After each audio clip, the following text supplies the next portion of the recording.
Steve Bowers welcoming you to Dialogue here at E+ TV6. We're on the way to a conversation with Cecil Cravens, but before we get there, the man that helped coordinate all this is Willie X Evans.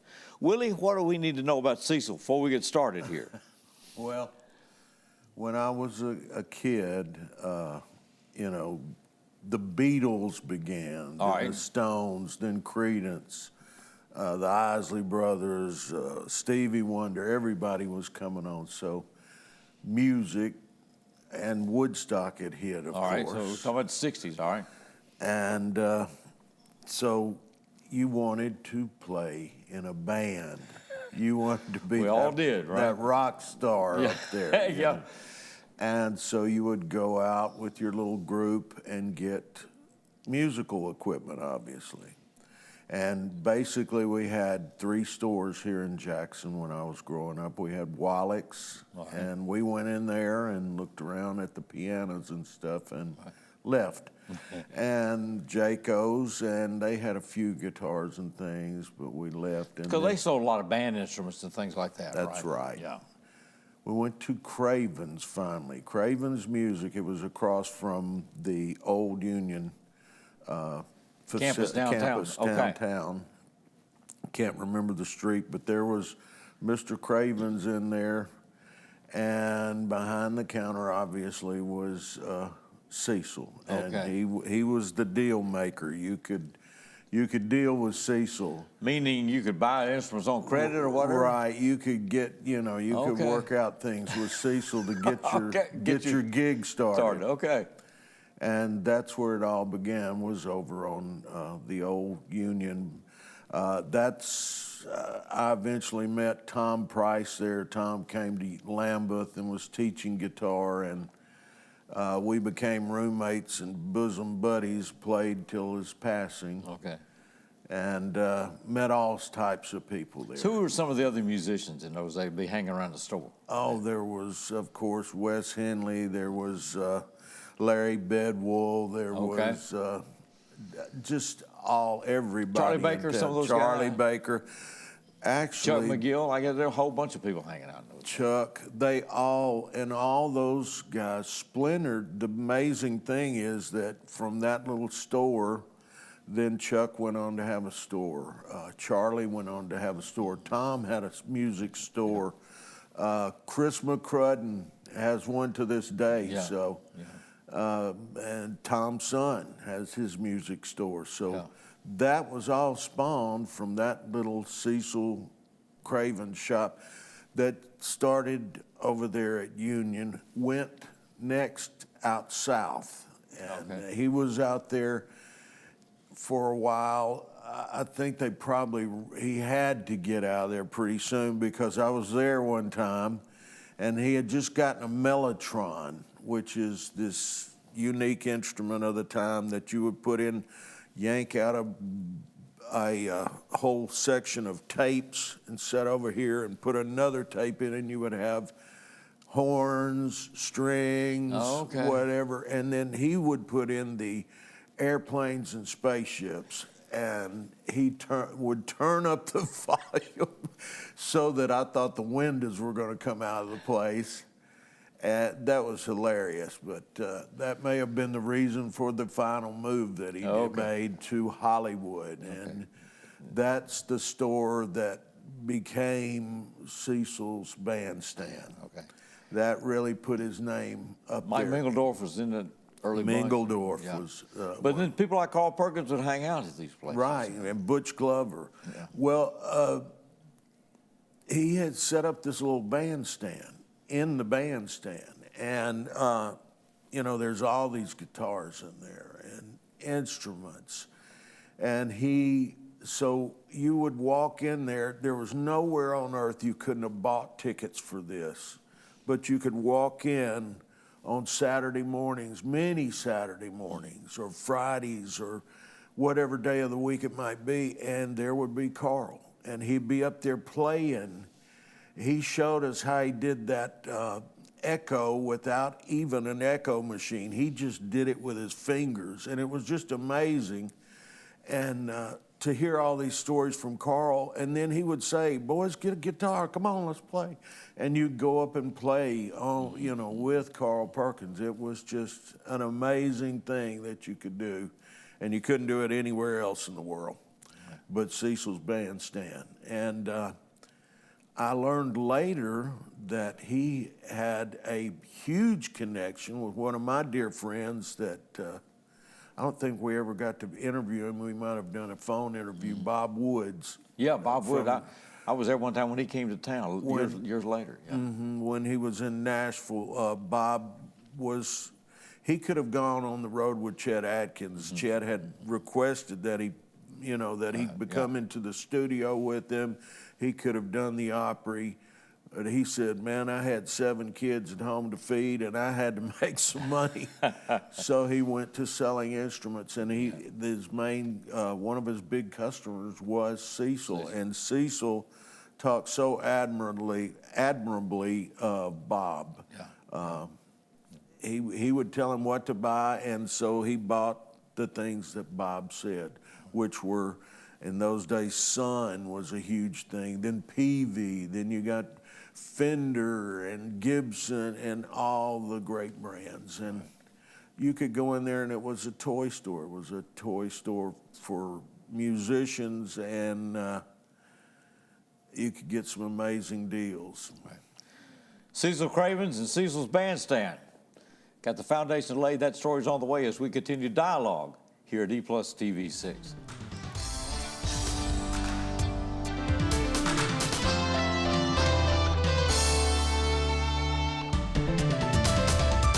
Steve Bowers, welcoming you back to Dialogue, and here's our guest of honor, Cecil Cravens, and the story of the bandstand and everything else. Cecil, it's good to see you. My pleasure. It's I don't really know good. why you want me here, but Well, I'm we here. had some things we want to talk about. When did you start in music? When did music become a thing in your life? When I found out I didn't need to be working for big companies, Okay. because they don't let you stay very long, I said, I better work for myself. Okay. So I called my father. We were living in Houston at the time. My father had a piano store. I said, I think I'd like to get in the music business. Could I throw in with you? He said, sure. So we moved back here then. That was in late 1970. Okay. And I set about to learn all I could possibly learn about guitars, amplifiers, sound systems, keyboards, drums, all that. And it was a piece of work, but I learned it. Okay. And I was able to help my customers because I took the time and effort to learn how to grade their instruments and fix them and tune them and all that. Okay. So you opened your store, your first store was where? Well, I was through in with my dad down in Lexington and Hayes, and I did that for 4 years, built it up, and he and I were too much alike, and I finally said, I've got to quit. He wouldn't listen to me, so I moved out to the south side of town. All right. And these pictures that Thomas is putting together show the inside of my store in the Madison South Shopping Center, full of equipment. And after about 3 or 4 years, I needed much more room. And I built that building on Hollywood. Yeah. And spent the next 20 years there. All right. Those photos that you showed from your grand opening, you had Bob Wood there, Carl Perkins was there. Yeah. It was a pretty good way to begin. And a lot of youngsters. Yeah. Yeah, it was fun. It was kind of crowded because I only had 1,400 square feet in that room. And all my merchandise was there. You can see Fender amplifiers and acoustic amplifiers and guitars down all the walls and all that. So it outgrew that in a hurry. All right. Willie Evans was telling us that you enabled them to get in the music business because you'd help finance them or work with them. And, I had to floor plan the stuff that I bought. But That goes with the neighborhood. Okay. All right. So it became a real, Willie said it was just a center point for musicians to gather. Yeah, yeah. All the young guys liked coming in and hanging around, hoping they'd meet somebody, you know. And in fact, we were up in Branson at the Sons of the Pioneers show, and I was walking down the hallway, down the aisle, and this young fella came up to me and he said, "Do you remember me?" And I said, "Oh, I'm sorry, I don't." And he said, "I'm so-and-so, Chris something." He said, "I used to hang around your store a lot." Yeah. He said, "I tried to play music, but I wasn't very good at it." So I said, "Well, what are you doing here?" He said, "I run sound and lights for the Sons of the Pioneers." Okay. I thought, well, you never know when you're going to influence somebody. That's right. So he was able to make a career even though he couldn't play. Yeah. So had a little visit with him and a little visit with the Pioneers, and all of them are gone now, the ones that I knew. Mm-hmm. Yeah. And but I have to remember, I'm 80, and they're 90 or 100, so. Yeah. Makes a difference in those transitions. Cecil, you not only had the store, you were a musician in your own right, and then you had your own groups. I've never called myself a musician. All right. But you did have a band. Yeah, well, Jimmy Wallace wanted a band. All right. And he came to me and he said, "I need to find a bass player." He'd already found a guitar player who was very good, Buck Flowers. I said, "Well, I don't know of one that's available, but I'll try to help you fill in until you can find one." And I did that for a short while, and they didn't like my bass playing, so I went back to playing guitar chords and singing harmony and such. And we didn't do that very long.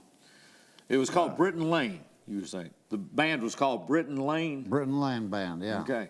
Who else was in that band? Besides Jimmy and Buck, there was Johnny Mitchell on drums, and Pete Van Treese came in later playing Fender Rhodes keyboards. Okay.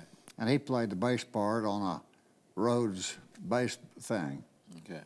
And they're all gone now except me and Jimmy. All right. Now, you were involved with Western music, with Western music, right? Like Sons of the Pioneer music, you had your own. Oh, yeah. I love it. Yeah. That's my favorite. And a close second is samba music.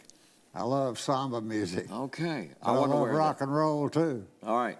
And Bill Way came in the store one day and looking for a PA, a small PA that they could carry around. And he told me what he was working on. They were getting up a vocal group to do a cappella rock and roll. Mm-hmm. I said, "Man, that sounds like fun." He said, "You want to be a part of that?" I said, "Oh, sure I do." "Yeah, you know I do." So that was the beginning of the Delacardos. Delacardos, okay. And we did rock and roll a cappella for 33 years. 33 years. Had a ball. Went a lot of places, did a lot of things, laughed more than we sang, and loved every minute of it. And I relished those years. So that started when he walked into the store then? Pardon? He was there to buy a sound system? Yeah, he came in to look at sound system. I said, "If you're going to let me sing with you, I'll provide that." So I did for a long time. And then we hired Terry Bivens to do the PA work for us, because he could balance our voices better than we could from a distance. Yeah. And he stayed with us for all those years after that. All right. When did you first meet Carl Perkins? That would have been about 72, maybe, 71, maybe. Yeah. And he became a customer of yours, friend? Yeah. I remember he drove up in a Volkswagen dune buggy, parked in front of the store, and we got acquainted. And over time, he became a good friend, a very good friend. Everybody that's ever shook Carl's hand can tell you a Carl Perkins story. But I've got a bunch of them, and I'll be glad to share those with you if you'd like. Yes, sir. Just go right ahead. Well, he was in the store one day, That's when we'd have to move to Hollywood. And he'd come in and smoke cigarettes and drink coffee with the rest of us, tell stories. And while we were doing that, these two ladies came in the front. I went over and asked if I could help them, and they said, "No, is that Carl Perkins?" I said, "Yes, ma'am." Ooh, tee, they got all excited. Well, go over there and shake his hand and talk to him. He's a nice fellow. He'll talk to you. No. We don't want to do that. Could we just stand here a while? I said, "Sure, make yourselves at home." So I went back over, and when whatever we were talking about got to a pause, I said, "Carl, those two ladies up there are really excited about seeing you here today. It would just tickle them to death if you'd go over and say something to them, maybe shake their hand." So he looked over there, and they weren't too ugly, so he walked over there and introduced himself and talked for a minute, and those two ladies floated out of there on cloud nine. All right. And we all smiled at that. And I said, "Carl, it must be really wonderful to have the power to make somebody's day like that." He looked me in the eye and he said, "Well, you know, everybody's got that power." Wow.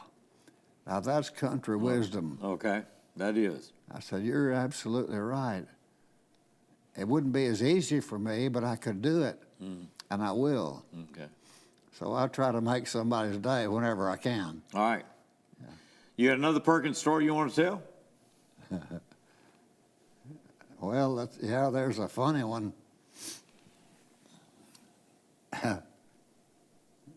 There was this lady Carl was out mowing his grass in his front of his yard, his home. Right, okay. He liked to do that himself. And he had on his yard man clothes. Well, this little blue-haired lady in a Cadillac pulled up beside his yard and watched him for a minute, rolled down her window and said, "Come here." Well, he parked his mower and went over there and said, "Yes, ma'am, how can I help you?" She said, "Well, you're doing a pretty good job of cutting this grass here." She said, "I've got a yard about this size. What would you charge me to cut my yard?" He said, "Well, the lady that lives here lets me sleep with her after I get through." She says, "Well, put that window up and squall tires getting out of there, you dirty old man."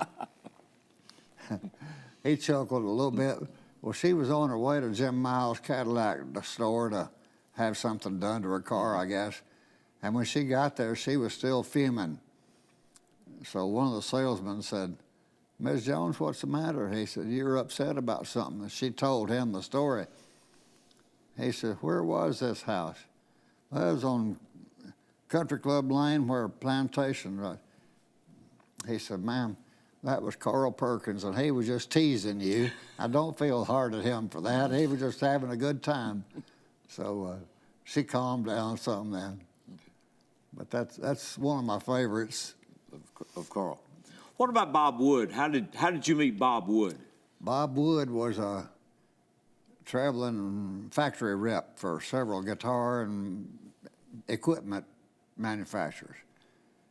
And he called on me in my early days, and I needed a line of good, professional, high-quality amplifiers. And he had Ampeg. So I took on the Ampeg line. They were good. And we became friends. And a year or so later, he took on Altec Lansing, like the Voice of the Theater speaker cabinets. You've seen those all over. Don't see them anymore. Yeah. But that was hot stuff then. He said, "If you'll take on the dealership of these, you'll be the go-to guy in every situation. Every band wants them." Okay. He told me right the first time, so I trusted him to be right that time, and he was right. Okay. I had people beating down the door to get those Altec Theater, Voice of the Theater cabinets, speaker cabinets. And he told me that I was the #1 all-tech dealer in the Southeast one year. Oh, wow. And that put us on the map. But there's a little story that goes along with that. I had a cat, and the cat would ride to work with me, sitting on my shoulder. And he'd spend his day in the store laying around like cats do. I got ready to go home, and I couldn't find him. Or her, I don't remember. Her. Couldn't find her. And I was calling her name, and I heard a meow, barely faint here, a meow. Well, she had crawled inside one of those all-tech cabinets, and I screwed the back on. It takes about 362 screws to put that back on, but I locked her up in that cabinet. So I had to undo it all, get her out. So that's the story I remember. Now, he turned out that he was an outstanding musician himself, Bob was. Oh, yeah. He played on the WWVA Jamboree, regular. Okay. regular Wheeling, West member. Virginia, yeah, the Jamboree, yes. Pardon? Wheeling, West Virginia. Oh, yeah, Yeah, yeah. okay. He was from Virginia, and I teased him about his accent. He said, going out and about, you know, Virginia accent. But he played at the WWVA Jamboree radio show. Yeah. He was really good. Good album. Yeah, good guy. Now, Cecil, one other thing that happened, guys like, Willie Evans, we were talking about, Tom Price and all these guys started becoming a part of, I mean, you bred a whole new generation of people that own music stores. Yeah, Tom signed on to teach guitar when he was a student at Lambeth. Okay. And stayed with me for 20 years, I guess. Yeah. Funny guy and a lot of fun and a good player. And we had a ball together. And he and Willie Evans were close friends. And Tom sat in with that Jimmy Wallace band that I was in. Okay. Quite a lot. And I had Mike Mengeldorf, Butch Glover, Chuck McGill, all came in to work with me. Okay. Most of them would teach something. Robin Arrett, Charlie Baker. And Mengeldorf taught drums. Butch Glover taught bass, and had a good crew. It was a real family. Okay. And it ran its course, and the younger guys wanted to go off and do their own thing. Right. And I understood. Yeah. It aggravated me, but I understood. Well, it was a reflection that your store had become a connecting point, I guess, for all these musicians around here. I'm sorry. I said, your store obviously became the gathering place for all these musicians around here. Yeah, yeah. John York, who just became the newest federal judge a year or so ago, he was one of those little kids that his mother would bring him in, and he remembers that fondly. And the guy in Branson, same kind of a guy. So, yeah, people come in and hang around. And I like that. Yeah. And they were fun people, and I made a lot of good friends. Man can't have too many friends, you know. Yeah, that's right. Because they pass away, and you got to replace them. Well, you introduced a whole new generation to this area. Did you ever meet Bull Durham and all that? Bull Durham, did he ever... Oh, he hung around all the time. I would think, I hadn't made that connection, but I thought, well, he probably would have had to. He aggravated everybody that came in there. And he went up to this fellow one day, had like a mechanic shirt on or something, had his name tag on it, said Steve. And he said, hello, Steve, my name's Bull Durham. He said, my name's not Steve. Well, it says Steve right there on your shirt. Yeah, all my shirts were dirty. I borrowed one of Steve's today. So from then on, he always said, is your name Steve, or did you borrow that borrow shirt? the shirt. Okay. Well, he was a lot of fun. And, well, I could tell you Bull Durham stories for years. Okay. But I won't. Well, he did run for mayor one time, didn't he? He did. Oh, that was fun. And my store was his campaign headquarters. Oh, is that right? Okay. Yeah. Well, I didn't realize you were campaign headquarters for him. Yeah. Oh, yeah. Joe B. Lowenheim was another fun guy. Vulgar man, but a lot of fun. He'd make you laugh. Yeah. I want to get back for a moment. One other thing about the OK Corral, because you put that together, right? Yeah. Who was in that group with you? I went to, where'd I go? Tucson,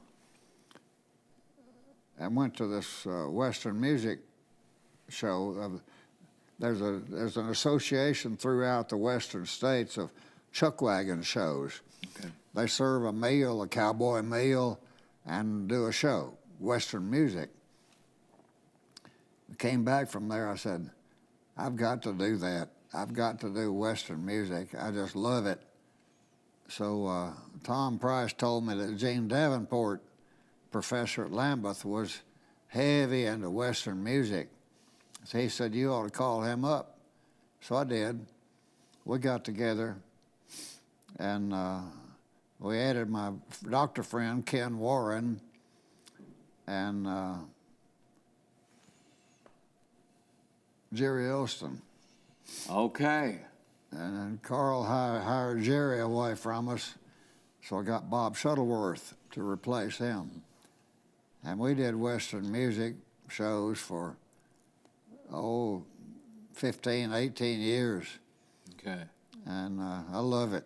All right. I want to ask you about a couple other things in your life. One, you became a real fan of motorcycles. What? Motorcycles.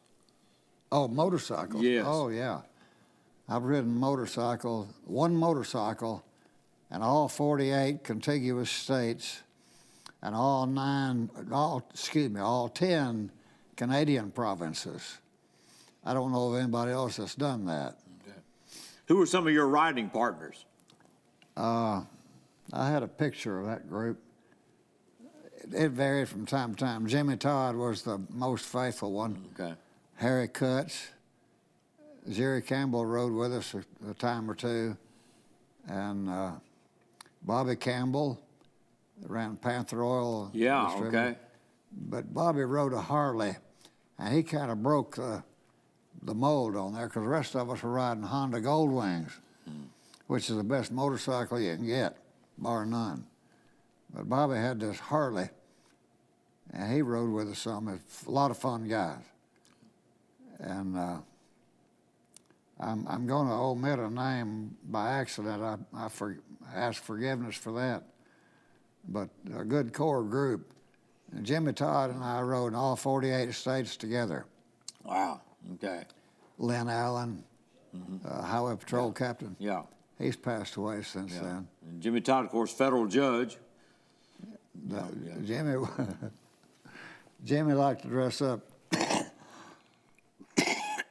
with his wallet with a chain on it. Okay. And his head rags and stuff like that. He liked to look like a Harley guy.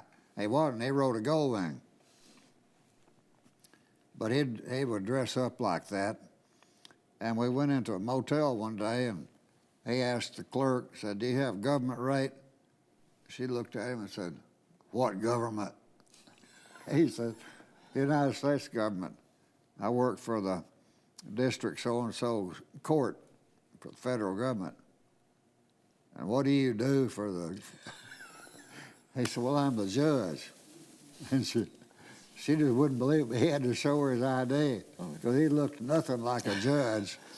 But he had fun with that, too. And I think he's the only one of us that ever got a traffic ticket in Colorado somewhere, I think. Did he pay it? Probably. What about... No, I think what they got him for was he didn't have any proof of insurance. Oh, okay. So instead of writing him a ticket for speeding, I gave him a ticket for no insurance. Okay. So when he got home, he sent proof of insurance back, and they Wiped that out. canceled it off. Very, very good. What about woodworking? How did you get involved with woodworking? 9th grade, junior high, wood shop. I took wood shop. I loved it. Vachel Rather was the teacher's name, and he could see that I loved it, and he helped me. and I've still got things that I made. I've got a bowl, I've got an occasional table, drop leaf table, things like that I made in 9th grade. But when you get out of 9th grade, you can't do anything anymore because you don't have the tools.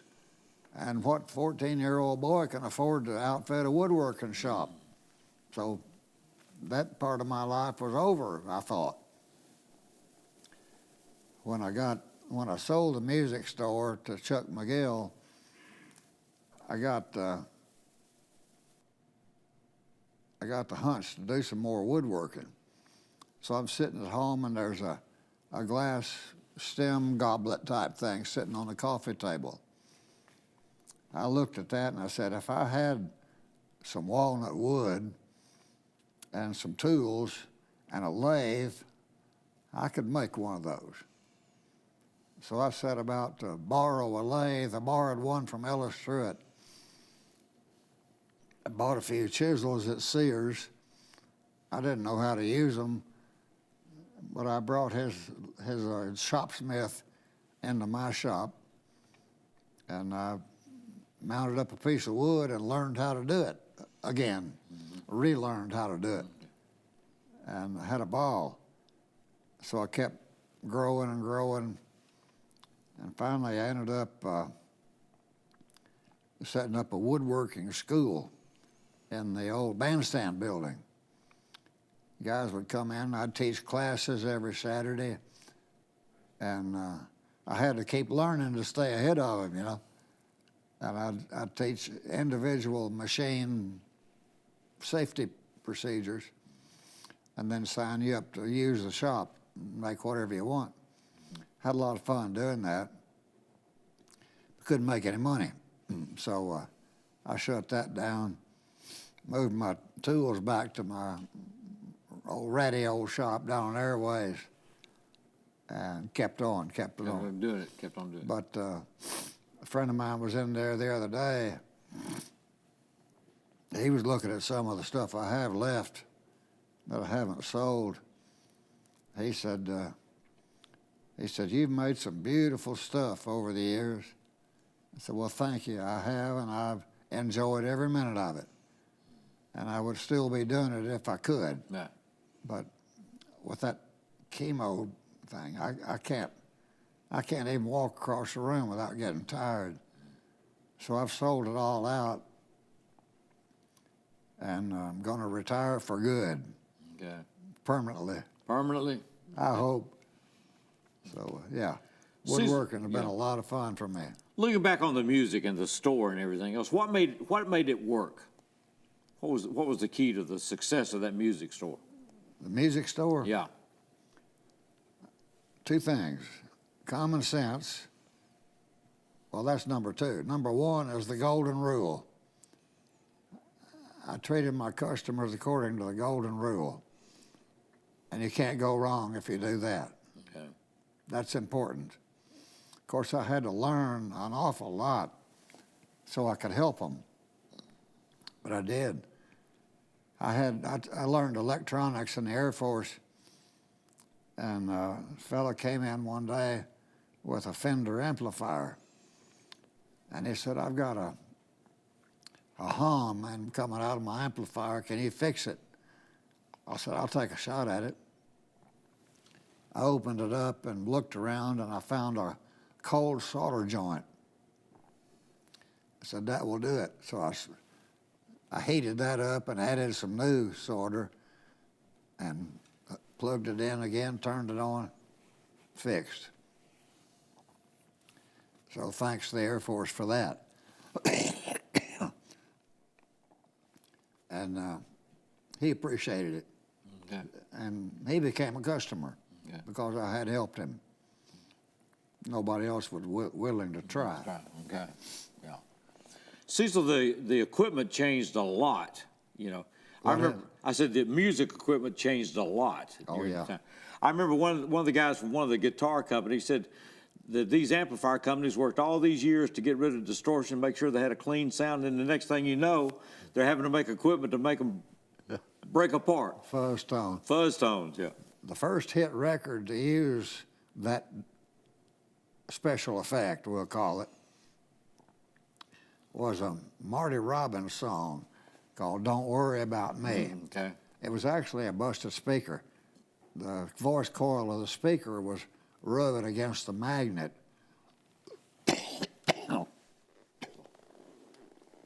So whenever you played, it'd be a fuzzy kind of a sound. I guess that's how it got the name Fuzz Tone. Okay. But that was the first hit record using that sound, and it was good. Mm-hmm. It enhanced the song. Yeah. It did. Mm-hmm. And other things like that, like flanging. Somebody sitting in the studio with a reel-to-reel tape put his thumb on the flange, and it slowed it down and sped it up. And I thought, hey, I got something cool here. Mm-hmm. So they put all these things in little floor boxes now. You step on this one to turn on the fuzz. Mm-hmm. You step on this one to turn on the chorus effect. It's all done electronically. But the originals were done mechanically. Yeah. I went to a concert in 1966, one of those Dick Clark package shows, you know. Oh, cool. And it was Sam the Sham and the Pharaohs, and it was Gary Lewis and the Playboys. Oh, yeah. But the Yardbirds were in that show, and they were all playing through these Vox amps. You know, everybody come out and play. Yeah. And so they started walking their guitars up right into the face of the speakers, and then they started getting all that distortion and feedback. Yeah. And so they were doing it mechanically then, I That'll guess. destroy your hearing.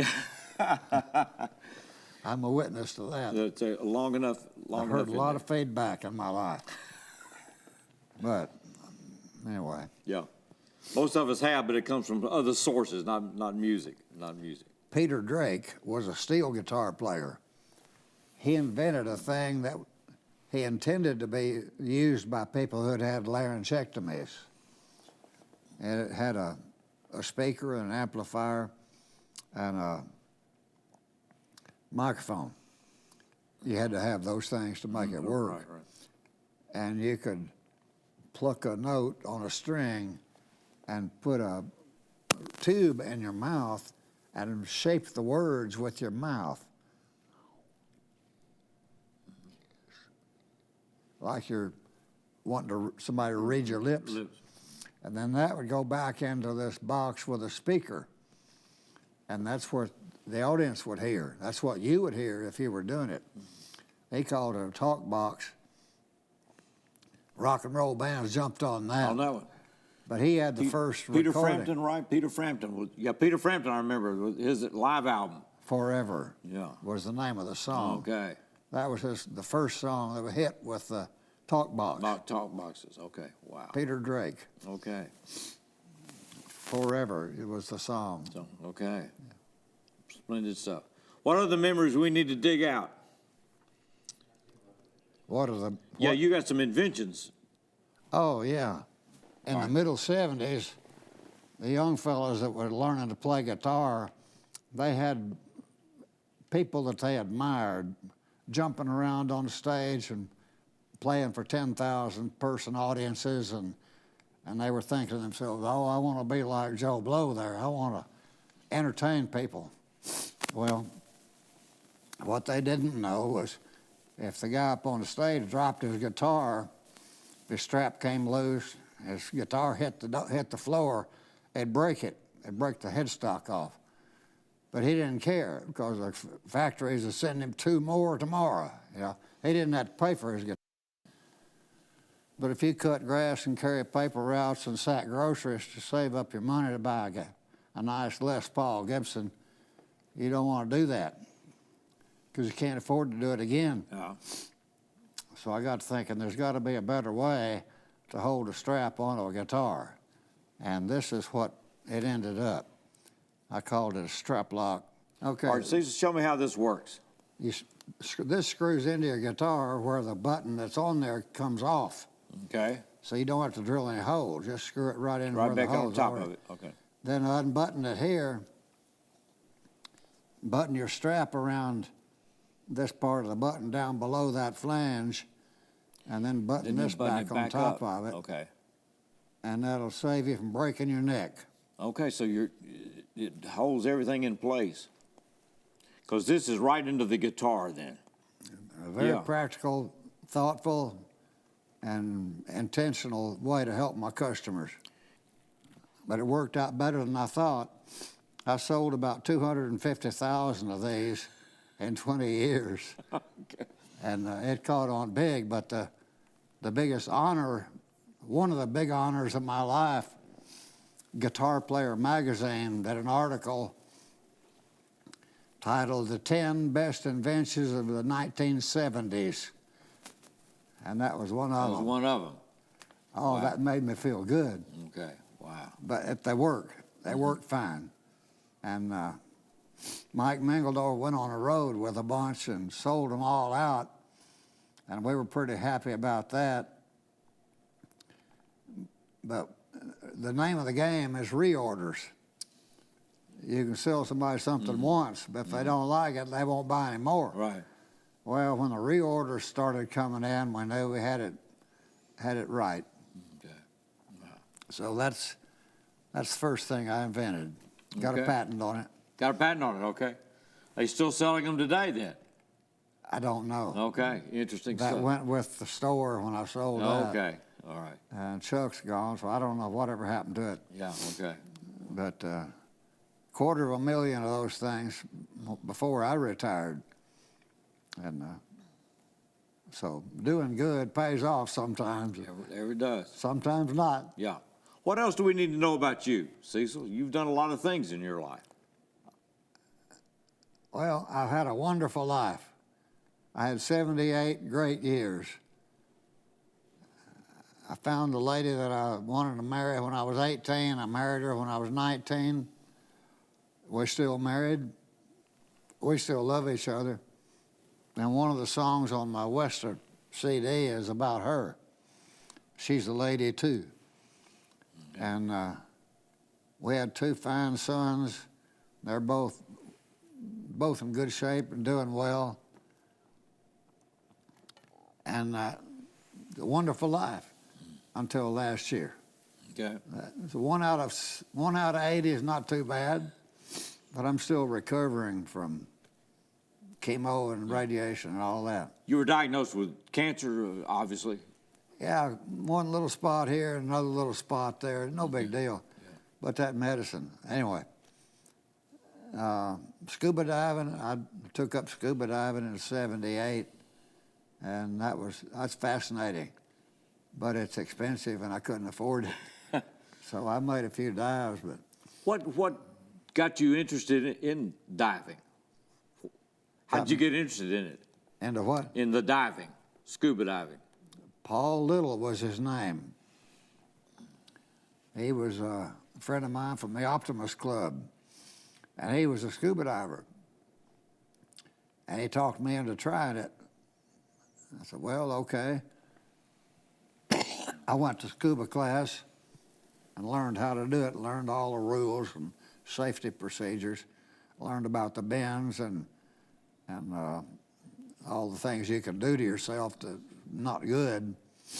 And I won from one of my suppliers, Norland Music Company. I won a trip and a half for a week on Contadora Island down off the Pacific coast of Panama. So I took this scuba course so I could dive when I got down there. And I did. See, we're talking about scuba diving. You say nothing more beautiful than a living coral reef. Well, that depends on who's doing the looking, but different things. Things are different in the ocean, and I learned all of that. But the one that lives in my memory the best is going to Bora Bora, which is in French Polynesia in the South Pacific. Little bitty island. Tahiti is the big island. And I was watching a James Michener interview on television, I guess. And the interviewer said, Mr. Michener, you've been everywhere, which is true. She said, what place is the best? And he said, Bora Bora, above all. I said, that's good enough for me. I'm going there. So for our 20th anniversary, we went to Tahiti and Bora Bora. And I scuba dived in the lagoon around the island inside the reef in Bora Bora. I don't know if very many of the people that have done that, but it's beautiful. Beautiful. Okay. I brought back some souvenirs of that. And yeah, but I gave that up. That's not something Bonnie and I can do together, so. Okay. Well, riding motorcycles isn't either, but I gave that up too. I had one motorcycle trip left on my bucket list. That was to Fairbanks, Alaska. And on my 70th birthday, I said, I probably should not do that. So I gave it up. Gave that one up. Sold my motorcycle. Okay. But that's part of having a good life. Yeah. Been to so many places. We've been to Europe. Took a 5-day cruise in the Greek islands. Cruised the Caribbean 2 or 3 times. Cruised to Alaska and back one time. That was nice, really nice. Oh, then there's a story in that. While we were on this Alaska cruise, Bonnie was visiting with a lady from California, and she told Bonnie that she was going to be in the passenger talent show, not a contest, a passenger talent show. And she says, I want to write some lyrics to the tune of Bye Bye Blackbird, but lyrics about the cruise. And I'm going to perform that in the talent show. She said, my husband's pretty good at that. He could probably help you. So they came and found me on the smoker's deck and explained what I just explained.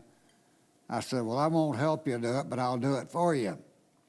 So I wrote 3 verses of lyrics to that Bye Bye Blackbird song, all to do with the cruise. And she was the grand finale of the passenger talent show and brought the house down. And that made me feel really good that my lyrics will live on in the memory of the passengers. That were there. Yeah. I said, you were in Houston right when you decided to come to Jackson and get in the music business. Yeah. We're glad you did. Oh, I'm glad I did too. Yeah. It's been great. I had friends in Houston, but not very many. Yeah. But Jackson, Madison County is full of friends of mine. Yeah. I'm making more every day. All right. Glad you spent the time with us. Well, I can't believe you asked me. I didn't think I was interesting enough to talk this long. Yeah. Have we been talking a long time? Yeah. We've been talking what we've got allowed, and it's good to see you. My pleasure. Appreciate it. Cecil Cravens. There's not another, and we're glad he's here. Thank you for spending this time with us. Thank you, Cecil, and you stay with us here at E+ TV 6. This is the place where the dialogue continues.